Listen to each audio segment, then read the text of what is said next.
منع ہے، لیکن اگر کوئی اعتکاف کی نیت کر لے گا تو دیگر عبادتوں کے ساتھ ساتھ ضرورتاً کھانا پینا سونا بھی جائز ہو جائے گا۔ تو اپنی عادت بنائیں کہ جب بھی مسجد میں آئیں اعتکاف کی نیت ضرور کر لیا کریں۔ اگر ابھی تک کسی نے اعتکاف کی نیت نہیں کی تو میرے ساتھ مل کر اعتکاف کی نیت کر لیں۔ نویت سنت الاعتکاف۔ پیٹے اسلامی بھائیو، درود پاک پڑھنے کے بے شمار فضائل و برکات ہیں۔ بہت سارے فضائل درود پاک کے ملتے ہیں اور بڑی خوبصورت احادیث بھی ہمیں فضائل درود میں ملتی ہیں۔ سرور کائنات، مدینے کے تاجدار، بے کسوں کے مددگار صلی اللہ تعالیٰ علیہ وسلم کا فرمان عالی شان ہے، اول الناس بی یوم القیامت اکثرہم علی صلاۃ، یعنی قیامت کے دن لوگوں میں سب سے زیادہ میرے قریب وہ شخص ہوگا جو سب سے زیادہ مجھ پر درود شریف پڑھتا ہوگا۔ قیامت کے دن نبی پاک علیہ الصلوۃ والسلام کے قریب ہونے کا نسخہ، قریب ہونے کا فارمولہ یہ ہے کہ دنیا میں کثرت سے درود پاک پڑھیں تو قیامت کے دن نبی پاک علیہ الصلوۃ والسلام کا ساتھ نصیب ہو جائے گا۔ مشہور مفسر قرآن مفتی احمد یار خان نعیمی رحمۃ اللہ تعالی علیہ اس حدیث کے تحت ارشاد فرماتے ہیں، قیامت میں سب سے آرام میں وہ ہوگا جو نبی پاک علیہ الصلوۃ والسلام کے ساتھ رہے، اور جو پیارے آقا کی جسے ہمراہی نصیب ہو جائے اس کا طریقہ کیا ہے، اس کا ذریعہ درود شریف کی کثرت ہے۔ قیامت کا دن آرام کا دن نہیں ہے، قیامت کا دن مشکل کا دن ہے، قیامت کا دن پریشانیوں کا دن ہے، موسٹ ڈیفیکلٹ ڈے، حساب کا دن ہے، یوم الدین کہا گیا۔ اس دن فیصلہ ہو جائے گا کہ کس نے جنت میں جانا ہے، کس نے دوزخ میں جانا ہے۔ اس دن زمین تانبے کی ہوگی، سورج 1.25 میل پر ہوگا، گرمی سے لوگوں کا برا حال ہوگا، اس دن حساب کتاب بھی ہوگا، پیاس بھی لگی ہوئی ہوگی۔ اتنے مشکل دن بھی کون آرام سے ہوگا کہ جو نبی پاک کے ساتھ ہوگا، جس پر آقا مہربان ہوں گے، جس پر نبی پاک صاحب لولاق صلی اللہ تعالیٰ علیہ وسلم جس کی شفاعت کریں گے۔ تو کون ہوگا وہ خوش نصیب کہ آقا خود فرما رہے ہیں کہ جس نے دنیا میں مجھ پر زیادہ درود پڑے ہوں گے وہ قیامت کے دن میرے ساتھ ہوگا۔ تو آپ اور میں اپنی عادت بنائیں، چلتے پھرتے اٹھتے بیٹھتے زیادہ سے زیادہ درود پاک پڑھتے رہیں تاکہ بروز قیامت نبی پاک کا ساتھ نصیب ہو جائے، کیونکہ اس دن کی مشکل آسان نہیں ہوگی، اس دن کی مشکل بڑی مشکل ہوگی۔ زمین کی یہاں ہم گارو ٹھٹھا میں موجود ہیں اور سندھ کے اس علاقے میں گرمی بڑی زبردست پڑتی ہے، مگر کتنی پڑتی ہے؟ 40 ڈگری، 45 ڈگری، 48 ڈگری، اتنا ہی نا۔ مگر قیامت کے دن یہ سورج ابھی ہم سے لاکھوں میل دور ہے، قیامت کے دن 1.25 میل دور ہوگا، زمین تانبے کی ہوگی۔ اس دن کیسے میرے میٹھے اسلامی بھائیوں گرمی ہم برداشت کر سکیں گے؟ اس دن کی پیاس کیسے برداشت کریں گے؟ تو اس دن میرے آقا اپنے غلاموں کو اپنے ہاتھوں سے جام کوثر عطا فرمائیں گے۔ ادھر پیاس لگتی ہے، ہم کیا کہتے ہیں؟ ذرا پانی پلا دو، تھوڑی دیر بعد پھر پیاس لگتی ہے، یار پھر پانی پلاؤ۔ یعنی یہاں گرمی میں بار بار پانی پینا پڑتا ہے۔ سوچئے قیامت کے دن کی گرمی میں کتنی بار پانی پینا پڑے گا۔ مگر میں آپ کو کمال کی بات بتاؤں، جو حوض کوثر ہے نا، میرے آقا اپنے غلاموں کو جو پانی پلائیں گے وہ جام کوثر کیسا ہوگا کہ جس کے بارے میں حدیث کے الفاظ ہیں، شربتن ہنیئتم مریئا لا نظمع بعدہ ابدا۔ یہ وہ شربت ہوگا جس کو ایک بار کوئی پی لے اسے پھر کبھی پیاس ہی نہیں لگے گی۔ ٹھنڈا ٹھنڈا، میٹھا میٹھا، پیتے ہم ہیں پلاتے یہ۔ آقا پلائیں گے نا انشاءاللہ، اور سرکار کی عطا سے ہم پیئیں گے انشاءاللہ۔ قریب ہوں گے تو سارے کام صحیح ہو جائیں گے۔ تو اے میرے میٹھے اسلامی بھائیوں، جو آج پاکستان کے شہر اور بڑے ہی قدیم، بڑے ہی مشہور و معروف ایک ایسے شہر میں موجود ہیں کہ جس کو مزارات اولیاء کا شہر کہا جائے، ٹھٹھا شریف میں موجود ہیں، جو آج دعوت اسلامی کے ہفتہ وار سنت و برے اجتماع میں یہاں آئے ہیں۔ مدنی چینل کے ناظرین کو بتاتا چلوں، سوشل میڈیا پر یہ بیان لائیو جا رہا ہے، ان کو بتاتا چلوں کہ دعوت اسلامی کے ہفتہ وار سنت و برے اجتماع پوری دنیا میں کم و بیش 1500 سے زائد مقامات پر ہوتے ہیں، اور ان ہزاروں مقامات میں سے ایک مقام آج ہم ٹھٹھا شریف میں موجود ہیں۔ ہفتہ وار سنت و برے اجتماع کا سلسلہ ہے، شب جمعہ ہے۔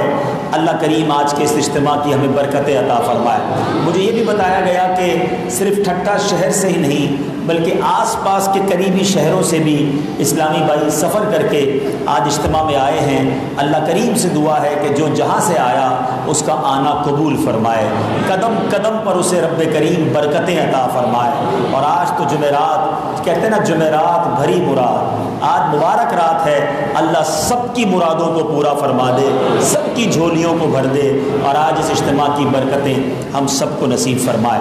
بیٹے اسلامی بھائیو، آج ہم جس موضوع پر چند باتیں سنیں گے وہ موضوع بہت زبردست اور ہم سب کے لیے بڑا اہم ہے، مگر اس سے پہلے کہ میں اپنے بیان کو آگے لے کر چلوں، سب سے پہلے ذکر کرتے ہیں اس مبارک ہستی کا جس کے اتنے نام ہیں، جس کے اتنے القاب ہیں، جس کا مقام اتنا بلند ہے کہ اگر ان کی سیرت پر ہی بیان کیا جائے تو کئی بیان درکار ہیں۔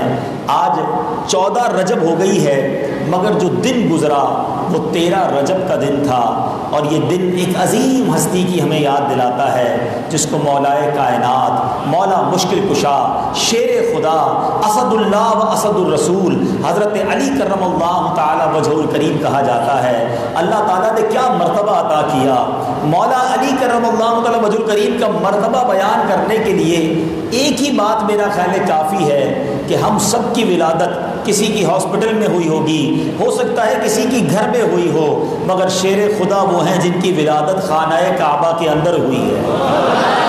اللہ کے گھر میں جو پیدا ہو اس کا مرتبہ کیا ہوگا۔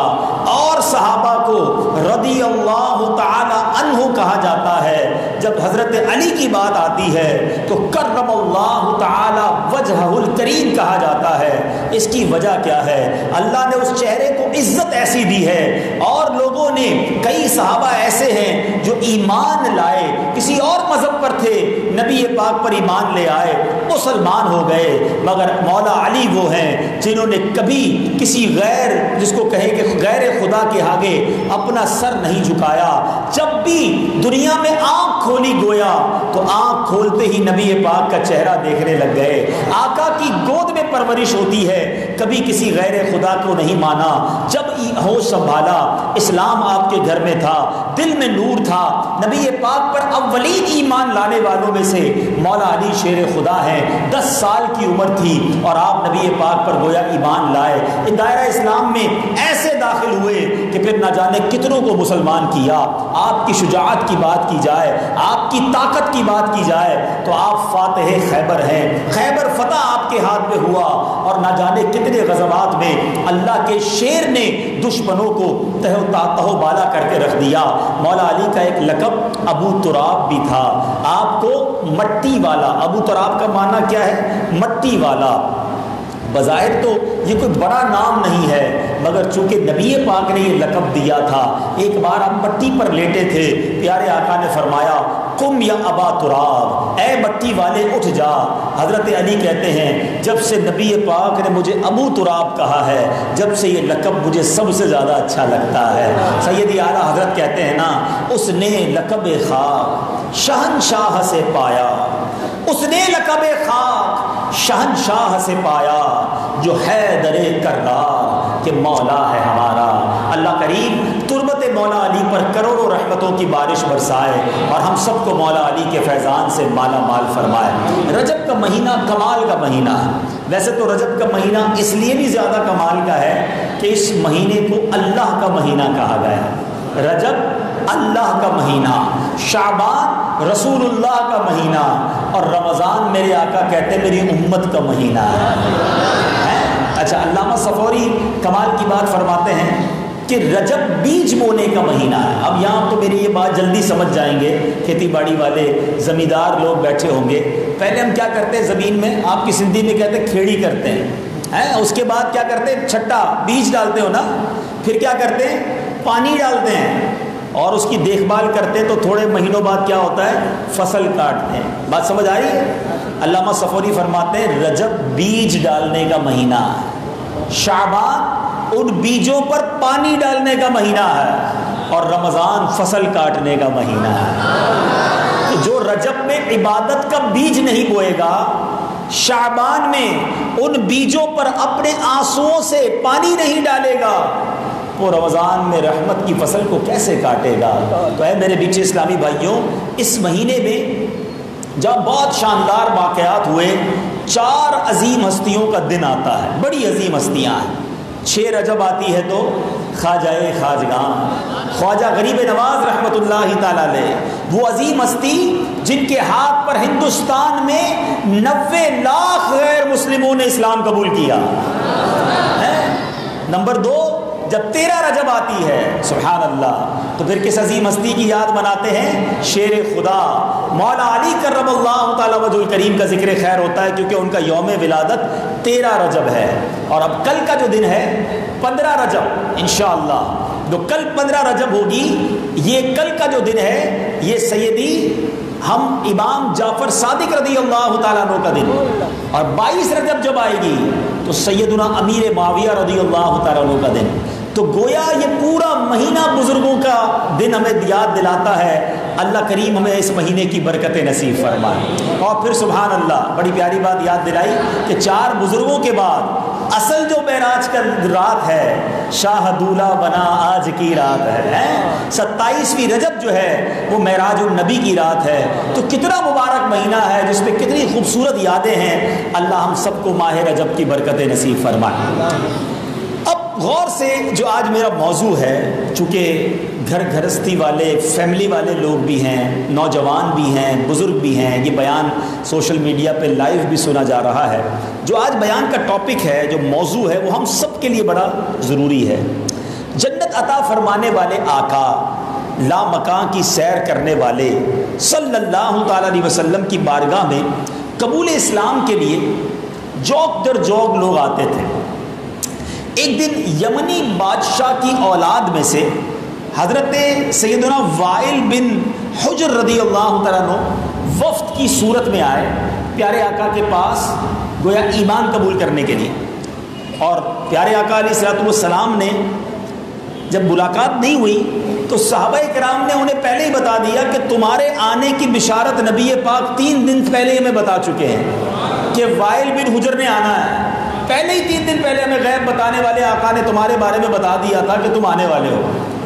اچھا, پیارے آقا علیہ الصلوۃ والسلام نے ان پر بڑی شفقت فرمائی, بڑی مہربانی فرمائی, ان کے لیے اپنی چادر مبارک بچھا دی, کیونکہ وہ یمنی بادشاہ کی اولاد میں سے تھے. اپنے قریب بچھایا, منبر اقدس پر تعریفی کلمات ارشاد فرمائے, برکت کی دعا کی. ان کے قیام کے لیے جس مکان میں ٹھہرنا تھا اس مکان کی نشاندہی کے لیے سیدنا امیر معاویہ رضی اللہ عنہ کو مقرر فرمایا. اچھا, حضرت امیر معاویہ خود بھی نوجوان بھی تھے اس زمانے میں, اور ایک مکے کے سردار کے صاحبزادے بھی تھے, خود بھی ایک سردار کے بیٹے تھے. لیکن سردار کے بیٹے ضرور تھے, مزاج میں سرداری نہیں تھی. آقا کی صحبت تھی نا, انکساری تھی, عاجزی تھی, نرمی تھی, بچھ جاتے تھے. اب کیا ہوا, پیارے آقا علیہ الصلوۃ والسلام کا حکم ملا کہ امیر معاویہ کو کہ آپ جائیں اور وائل بن حجر جو یمنی بادشاہ کے بیٹے ہیں ان کو جا کر ان کا گھر دکھائیں, کہاں ٹھہرنا ہے. تو حضرت امیر معاویہ چل پڑے صاحب. تو اب وہ وائل بن حجر جو ہے وہ تو گھوڑے پہ سوار, خچر پہ سوار ہو گئے, بلکہ اونٹنی پر سوار ہو گئے. حضرت امیر معاویہ ساتھ ساتھ پیدل چلنے لگے, حالانکہ خود بھی سردار کے بیٹے تھے.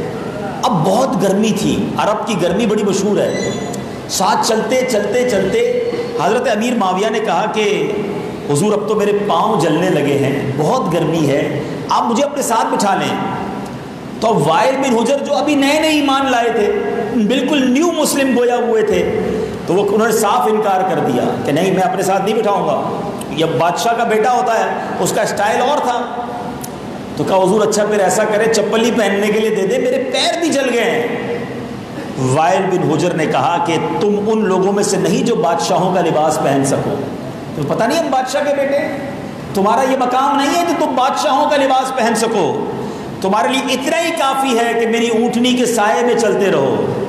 حضرت امیر معاویہ سردار کے بیٹے ہیں، لیکن نبی پاک کی چونکہ غلامی میں رہے ہیں، ننگے پیر گرمی میں آنے والے مہمان کے اکرام کے لیے چلتے چلے جا رہے ہیں۔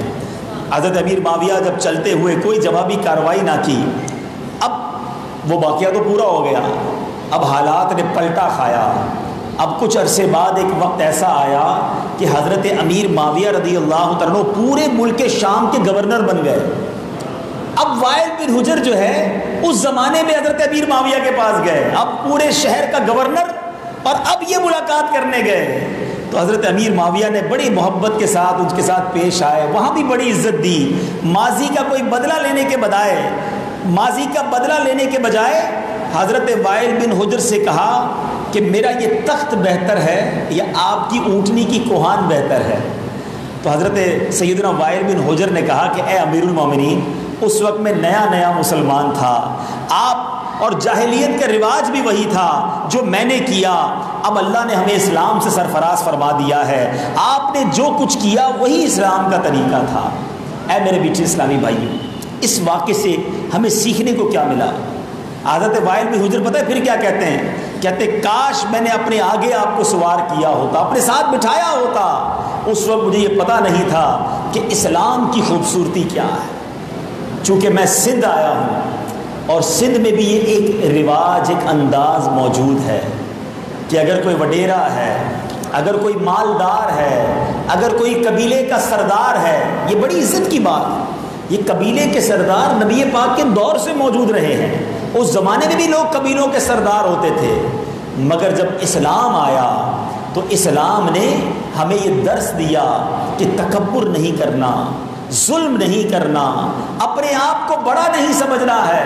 اللہ کے حبیب علیہ الصلوۃ والسلام نے جس طرح لوگوں کے ساتھ گھل مل کر زندگی گزاری ہے، ہمیں بھی ایسے ہی لوگوں کے ساتھ پیش آنا ہے۔ ایک طرف تو ہم کہتے ہیں کہ ہم نبی پاک کے غلام ہیں، آقا کے امتی ہیں، سرکار کے غلاموں کے غلام ہیں، اور دوسری طرف ہم لوگوں کو بھی اپنا غلام سمجھ رہے ہیں، آقا کے امتی پر جناب روب جماتے ہیں۔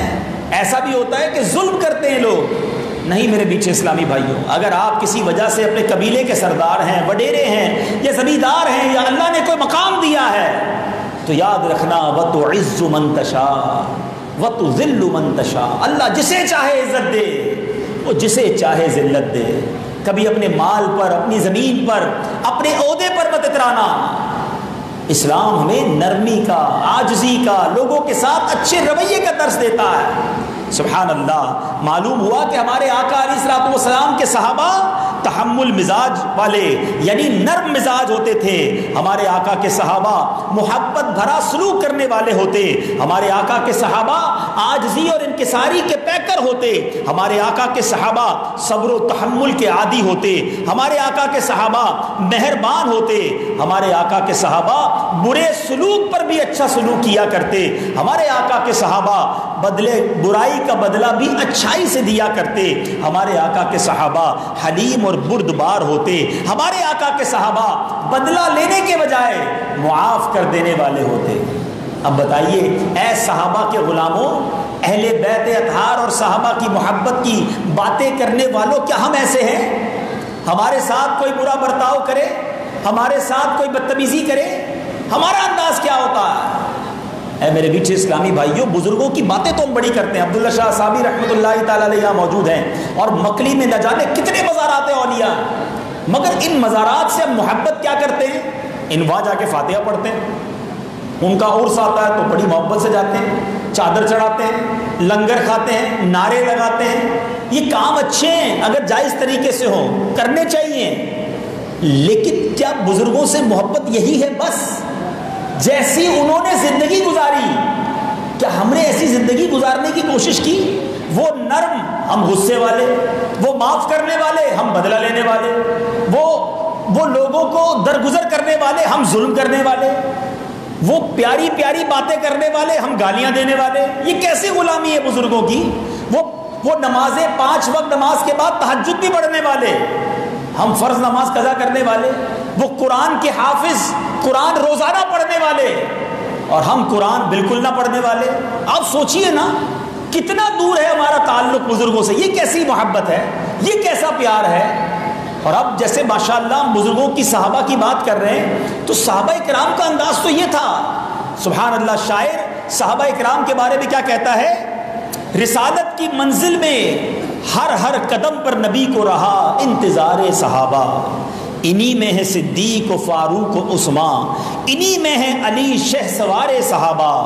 دو عالم نہ کیوں ہو نثار صحابہ، کہ ہے عرش منزل وقار صحابہ. خلافت، امامت، ولایت، کرامت، ہر ایک فضل پر اقتدار صحابہ. ایسا مرتبہ صحابہ کرام کا. اللہ تعالی ہمیں صحابہ کرام کی خیرات عطا فرمائے، ان کے نقش قدم پر چلنے والا بنائے. حضرت امیر معاویہ کا چونکہ یوم بھی ہے اس مہینے میں، ان کے بارے میں بھی کچھ سن لیں کہ آپ کا نام نامی اس میں گرامی معاویہ ہے. آپ کی کنیت ابو عبد الرحمن. حضرت سیدنا امیر معاویہ کی ولادت نبی پاک کے اعلان نبوت سے 5 سال پہلے ہوئی.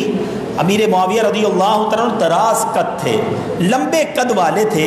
آپ کا رنگ سفید، خوبصورت، شخصیت روبدار تھی. سیدنا امیر معاویہ سر اور داڑھی میں مہندی لگایا کرتے. خاص صلح حدیبیہ کے دن سن 7 ہجری میں آپ نے اسلام قبول کیا. پھر فتح مکہ کے دن آپ نے اس کا اعلان فرمایا. اور میرے میٹھے اسلامی بھائیوں، ایک شخص نے آپ کے ساتھ سخت کلامی کی. ذرا سوچئے، آج ہمارے ساتھ کوئی اونچی آواز میں بات کرے، گالی دے دے، برا بھلا بغے، بدتمیزی کرے، ہم کیا کرتے ہیں؟ حضرت امیر معاویہ سے کسی نے سخت کلامی کی تو آپ نے کہا، کسی نے کہا کہ آپ چاہیں تو اسے سزا دیجئے نا، آپ کے ساتھ بدتمیزی کی ہے. حضرت امیر معاویہ کہتے ہیں مجھے اس بات سے حیا آتی ہے کہ میری رعایا کی کسی غلطی کی وجہ سے میرا حلم اور بردباری کم ہو جائے. یعنی میرے اندر جو نرمی ہے وہ کیوں کم ہو جائے کسی کی بدتمیزی کی وجہ سے. تو یہ بزرگوں کا طریقہ ہوا کرتا. اگر آج ہم ایک اور چیز بھی دیکھتے ہیں کہ بعض اوقات ایک بندہ بڑا محبت سے ملنے والا ہوتا ہے، اس کی دکان پہ جائیں تو مسکرا کر گاہکوں سے ملتا ہے، چائے پلاتا ہے، بڑی محبت سے پیش آتا ہے. ہم کہتے ہیں یار بڑا نرم آدمی ہے، بڑا شفیق ہے، کیسی پیاری ملاقات کرتا ہے. ہمارے اسلامی بھائی بھی بیٹھے ہیں، میں آپ سے بھی بات کر رہا ہوں کہ ہمارے کئی اسلامی بھائی بڑی اچھی ملاقات کرتے ہیں مسکرا کر، بہت اچھی بات ہے. مگر میں ایک بات آپ کو بتاؤں، یہ جو اخلاق ہے نا، نرمی جو ہے، اس کا امتحان کب شروع ہوتا ہے؟ مجھے کوئی عطر لگائے، میں مسکراؤں، میں بھی اسے عطر لگا دوں، تو یہ تو کوئی کمال نہیں ہوا. مجھے کوئی پھول پیش کرے، میں بھی اس کو پھول پیش کر دوں، اس میں کیا کمال ہے؟ اخلاق کا، آپ کی نرمی کا، آپ کے مزاج کا امتحان ہی جب شروع ہوگا جب آپ کے مزاج کے خلاف کوئی بات ہوگی. آپ سے کوئی بدتمیزی کرتا ہے، آپ کے مزاج کے خلاف کوئی بات کرتا ہے، اب آپ کا ری ایکشن کیا ہے؟ اگر اب بھی آپ نرم ہیں، اب بھی آپ صبر کر رہے ہیں، تو اب آپ کے اندر تحمل مزاجی ہے، اب آپ کا اخلاق صحیح ہے. ورنہ ہوتا کیا ہے، اچھے خاصے داڑھی والے، اچھے خاصے نیک نمازی، ماشاءاللہ سبحان اللہ انشاءاللہ کہنے والے، جب ان کا کسی سے جھگڑا ہو جائے یا انہیں کوئی گالی دے دے یا انہیں کوئی برا بھلا کہہ دے، اب جو وہ رپلائی دیتے ہیں نا، تو بندہ حیران ہو جاتا ہے کہ یہ اس کو کیا ہو گیا. آستینیں چڑھائیں، امامہ تھا تو امامہ اتار دیا، اب میں بتاتا ہوں تمہیں کون ہوں. تو واقعی وہ بتاتا ہے وہ کون ہے، اصل وہ اندر سے سامنے آ جاتا ہے کہ وہ کون ہے. بندہ حیران ہو جاتا ہے کہ یار یہ مسکرانے والا، یہ اتنی میٹھی میٹھی باتیں کرنے والا، اس کے منہ سے گالیاں نکل رہی ہیں، اس کے منہ سے اتنے اول فول بکا جا رہا ہے. نہیں میرے میٹھے اسلامی بھائیو، یاد رکھیے انسان کے جو اندر ہوتا ہے نا، وہ باہر کب آتا ہے؟ جب اسے کوئی دھکا لگتا ہے. آپ کے ہاتھ میں برتن ہے، مثال ایگزامپل، اس میں دودھ ہے، کسی نے دھکا دیا تو کیا گرے گا پیالے سے؟ بتاؤ نا، دودھ ہی گرے گا نا، پانی تو نہیں گرے گا، ہے ہی پیالے میں دودھ. اور آپ اپنے کسی پیالے میں کچرا، بڑی مشکل سے برتن، پورے گھر کا کچرا جمع کر کے بالٹی میں جا رہے ہیں، کسی نے دھکا دیا تو کیا گرے گا؟ کچرا ہی گرے گا، بالٹی میں کچرا ہی تھا نا. تو جب دھکا لگے گا نا، مزاج کے خلاف بات ہوگی تو اندر جو بھرا ہوا وہ پھر نکلے گا. اس کو ایک مثال کے ذریعے سمجھاتا ہوں. ایک بار ایک شخص ایک بادشاہ کے پاس آیا اور لوگوں نے کہا کہ یہ اتنا ماہر ہے مختلف زبانوں میں، اس کو ہر قسم کی زبان آتی ہے اور یہ پہچاننا مشکل ہے کہ اس کی اپنی زبان کون سی ہے۔ کہا اچھا۔ بادشاہ نے کہا مقابلہ کرتے ہیں۔ بادشاہ نے بڑے بڑے لوگ بلائے، ایک بندے نے کہا میں بات کرتا ہوں اس سے، عربی میں بات کی، اس نے اتنی زبردست عربی میں گفتگو کی تو لگا یار یہ تو بندہ عربی ہے۔ دوسرا آیا، اس نے فارسی میں بات کی، اس نے فارسی میں فارسی بولنا شروع کر دی۔ تیسرا آیا، اس نے انگریزی میں بات کی، اس نے انگلش زبردست طریقے سے بولنا شروع کی۔ 8-10 زبانوں کے ماہر آئے، سب سے اس نے ایسے بات کی کہ سب کو ایسا لگا کہ یہ بندہ فلاں ہے۔ بادشاہ پریشان کہ یہ اصل اس کی زبان کون سی ہے، ایگزیکٹلی اس کی مادری زبان کیا ہے، سندھی ہے، پنجابی ہے، اردو ہے، انگریز ہے، عربی ہے کون؟ ایک بندے نے کہا بادشاہ سلامت مجھے موقع دیجئے، میں بتاتا ہوں اس کی زبان کون سی۔ کہا کیسے بتاؤ گے؟ کہا مجھے اس کے ساتھ 2 دن رہنا پڑے گا۔ کہا ٹھیک ہے رہو اس کے ساتھ، چیلنج۔ وہ ساتھ رہے۔ صبح ہوئی تو وہ جو اپنے کمرے سے نکلا، سیڑھیاں اتر رہے تھے تو پیچھے سے اس بندے نے اس بندے کو دھکا دے دیا۔ اب وہ گرا نا کلا بازیاں کھاتا ہوا، جیسے گرا کھڑے ہو کے اس نے اس کو الٹا سیدھا آل فول گالیاں بکنا شروع کی۔ وہ جس زبان میں اس نے گالیاں دی یا برا بھلا کہا، بادشاہ سلامت یہ اس کی اصل زبان ہے۔ جب بندے کو دھکا لگتا ہے نا اس کا اصل باہر آتا ہے۔ یہ جس زبان میں مجھے برا بھلا کہہ رہا ہے نا یہی اس کی اصل زبان ہے۔ بات آئی سمجھ میں جو میں سمجھانا چاہ رہا ہوں کہ آپ کا اور میرا امتحان شروع ہی جب ہوگا کہ جب ہمارے خلاف آپ کو کوئی چیز پسند نہیں ہے اور بندہ وہی کام کر دے، تو اب آپ صبر کر پاتے ہیں کہ نہیں، یا آپ کو غصہ آ جاتا ہے، آپ بدلہ لیتے ہیں، آپ ریونج لیتے ہیں، آپ آل فال بکتے ہیں۔ یہ میرے میٹھے اسلامی بھائیوں یہ بہت بڑی غلطی ہے۔ اب اس بات کو آج سمجھنا ہے کہ ہمارے صحابہ کے اندر کیسی تحمل مزاجی تھی۔ تحمل مزاجی کا معنی کیا ہے، اس کی تعریف بھی سن لیجئے۔ تحمل مزاجی کی تعریف یہ بیان کی گئی ہے کہ غصے کے وقت پرسکون اور مطمئن رہنا۔ مشکل کام ہے، آسان نہیں ہے، مگر آج سیکھنا ہے کہ غصے کے وقت پرسکون اور مطمئن رہنا یہ تحمل مزاجی ہے۔ اب اللہ تعالیٰ قرآن مجید میں کیا ارشاد فرماتا ہے، سنو تحفہ کتنا بڑا ہے۔ قرآن کیا کہتا ہے؟ اللہ فرماتا ہے وَالْكَاظِمِينَ الْغَيْظَ وَالْعَافِينَ عَنِ النَّاسِ، اور غصہ پینے والے اور لوگوں سے درگزر کرنے والے، اور نیک لوگ اللہ کے محبوب ہیں۔ کیا کون ہیں؟ اللہ کے محبوب ہیں۔ کون؟ غصہ پی جائیں، درگزر کرنے والے۔ ایک اور جگہ اللہ تعالیٰ قرآن میں ارشاد فرماتا ہے، کیا خوبصورت آیت ہے، وَلْيَعْفُوا وَلْيَصْفَحُوا أَلَا تُحِبُّونَ أَن يَغْفِرَ اللَّهُ لَكُمْ وَاللَّهُ غَفُورٌ رَحِيمٌ۔ ترجمہ کنز الایمان، اور چاہیے کہ معاف کریں اور درگزر کریں، اور چاہیے کہ معاف کریں اور درگزریں۔ کیا تم اسے دوست نہیں رکھتے کہ اللہ تمہاری بخشش کرے، اور اللہ بخشنے والا مہربان ہے۔ معاف کرو گے تو اللہ بخش دے گا، بدلہ لے لو تمہیں کچھ نہیں ملے گا، مگر معاف کرو تو کیا ہوگا؟ اللہ بخش دے گا، اللہ معاف کر دے گا۔ سچ بتاؤ، غصہ آیا کسی پر، اچھا ہم بھی بڑے عجیب ہیں، ہمیں غصہ آتا بھی اسی پر ہے یا بدلہ لیتے بھی اس سے ہیں جو ہمارے سے کمتر ہوتا ہے۔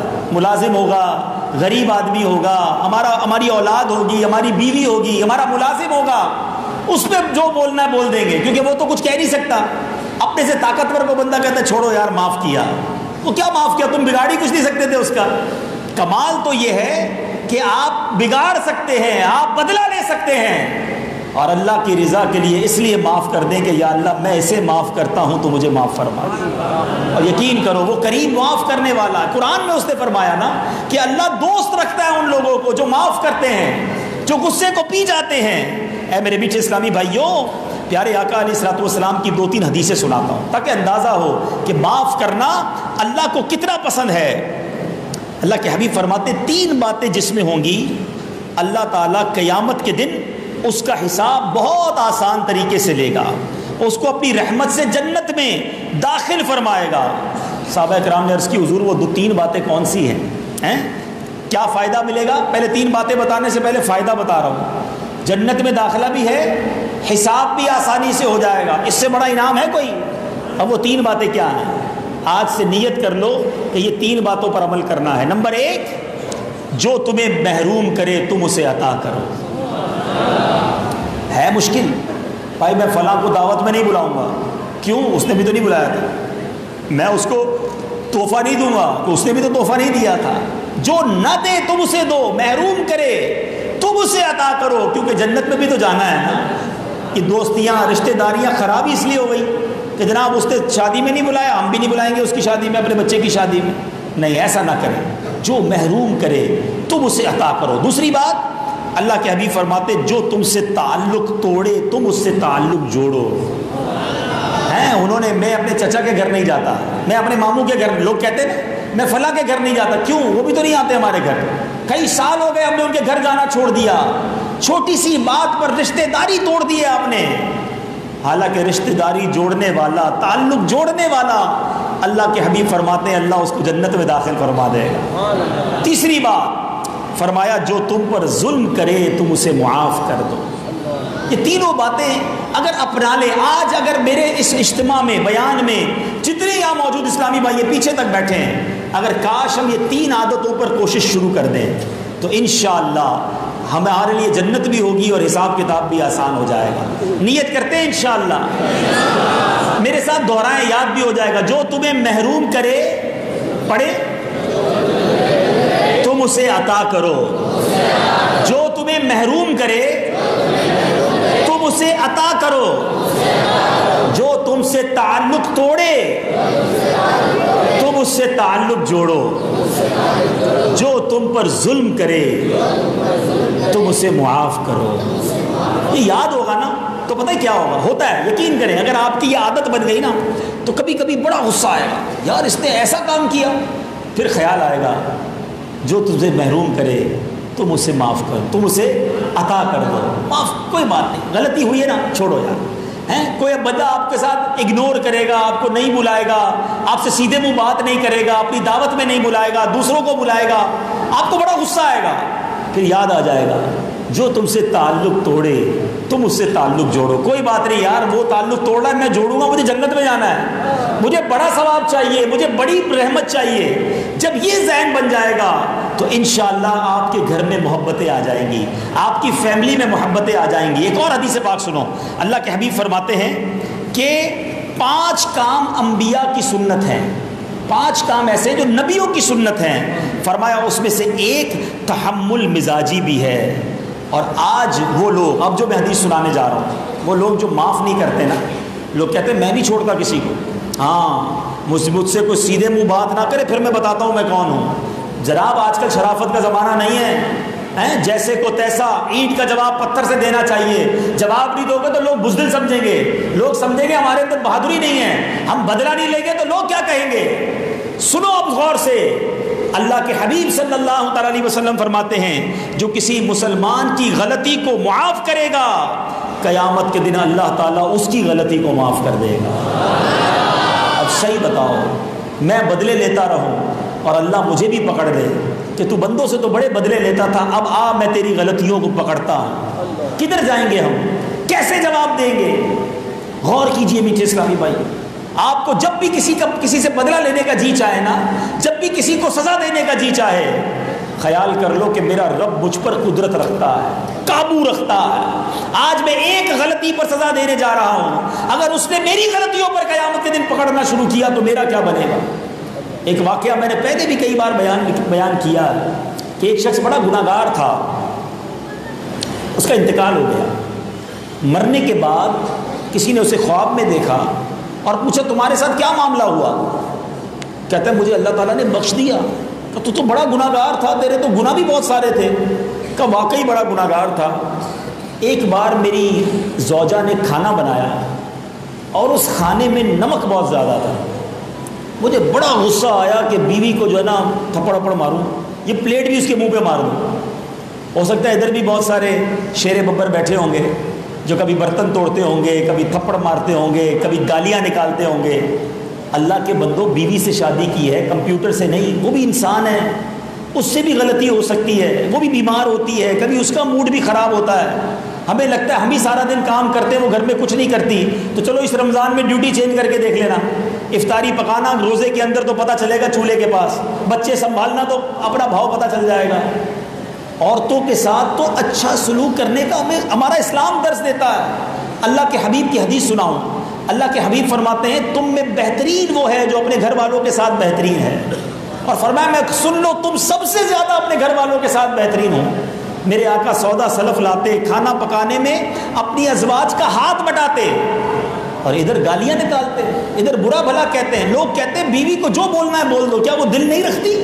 یاد رکھنا قیامت کے دن اگر بیوی نے رب کی بارگاہ میں فریاد کر دی تو شوہر کو قیامت کے دن جہنم میں جانا نہ پڑ جائے۔ جو بیوی پر ظلم کرتے ہیں، برا بھلا کہتے ہیں، یاد رکھنا اس شخص نے کیا کیا؟